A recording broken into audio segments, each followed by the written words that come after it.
જેટલા કાર્યકરોએ ભાજપ સાથે છેડો ફાડ્યો, કોંગ્રેસ સાથે હાથ મિલાવ્યો।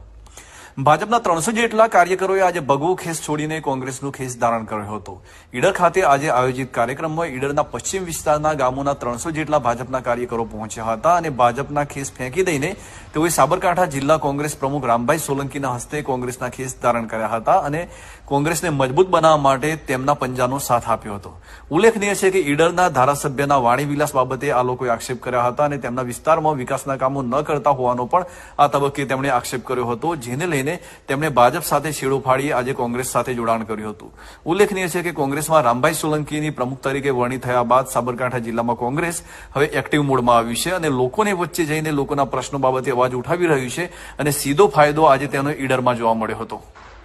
પશ્ચિમ વિસ્તારના ઠાકોર સમાજના આગેવાનો ભાઈ શ્રી ડોક્ટર અલ્પેશજી અને બીજા બધા આગેવાનો જે છેલ્લા ઘણા સમયથી ભારતીય જનતા પાર્ટીથી નારાજ હતા,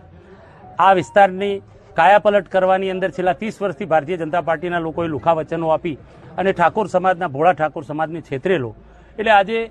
અલ્પેશજી ઠાકોરે અમારો સંપર્ક કર્યો હતો, અમે પણ એમનો સંપર્ક કર્યો હતો। એમનું કહેવું હતું કે ભાઈ અમે ભારતીય જનતા પાર્ટીની અંદર અમને ગુંગળામણ થાય છે, અમારા સમાજનો વિકાસ નથી થતો, અમારા વિસ્તારનો વિકાસ નથી થતો, એટલે